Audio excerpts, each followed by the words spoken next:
Got a lot to unpack, so I'm going to get right into this. Scripture is Matthew 9, 16 through 17. Jesus is talking about how you can't put a new patch on old clothes and you can't put new wine in old wineskins. Let me give you the context of what's going on here. Is the disciples of John the Baptist had come to Jesus, probably with a little bit of help from the Pharisees, because they're referenced in their question. They say, Jesus, how come you and your homies don't fast as often as we do and as often as the Pharisees do? And there's something there that we need to catch. Is fasting, the way they're talking about it, it's a tradition. I know when I was a kid growing up, we'd always pray for our food. Didn't really know why, we just did it. And so it became a tradition. I didn't know why I did it. I just kind of did it because I had always done it, and I thought it was just kind of the right thing to do. But I didn't really catch the why of it. I heard a story from one of my pastors one time. When he was growing up, like 16, he was working at somebody's house, and that little kid was just sitting and watching him, and the kid was just asking him all these questions, like, how old are you? Blah, blah, blah, blah, blah, blah. And then he'd answer these questions. He's like, what do you want to do when you grow up? And he's like, well, I want to be a professional football player. And the kid was like, why? And he told him, and then the kid just kind of started going off on this, why? Why? Why? And sometimes we get stuck in this rut of tradition, and it takes somebody to ask us, why? Why do you do that? Why do you do it that way? To shake us out of this rut. So this is what Jesus does here. So let me unpack this. So Jesus came to fulfill. He didn't come to shake up the Pharisees and be like, no, like the Old Testament is abolished. I'm here. Things are different. You're doing it wrong.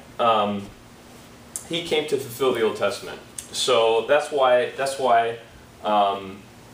Jesus isn't trying to.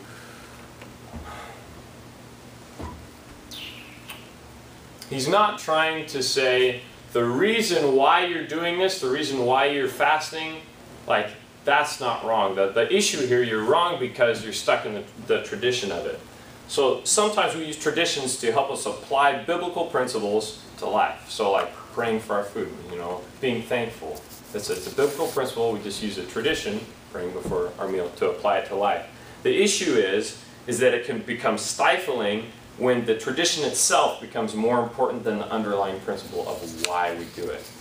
And that was the trap that the Pharisees were falling into. And so to really focus on these two metaphors. So we have the first metaphor in verse 16 of the old clothes and the new patch. Now, if just to take the example of just praying over food, simple tradition, and if that's the only thing I fix, if say like, oh, okay, so I'm going to realize I'm going to kind of get out of this rut of this tradition, and I'm going to really stop and not do it because I've always done it, but really pray and like really genuinely be thankful for this meal and God's provision and this stuff.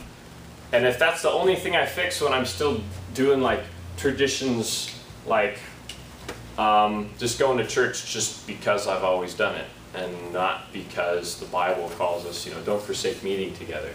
If I just patch one little area, it doesn't work. The patch is going to fall off eventually, and then there's going to be a bigger issue. And then the second metaphor that's posed in the form of the new wine in the old wineskins is Jesus can't operate. He couldn't operate within the framework of tradition that the Pharisees had established. They were so stuck in this legalistic rut. And so how he's coming at this is you need to shift your perspective, get out of your rut, and we need to take another look at this. So here's a bottom line for this. Here's a bottom line. Let me ask you this question. Does your relationship to Jesus supersede your adherence to tradition? Does your relationship with Jesus supersede your adherence to tradition? So ask yourself, why? And as future pastors, we're all going to get that. Why? Why is it this way? Why does the Bible say that? Why do we do this that way? So think about it now, so you're not, I don't know. That's all I got.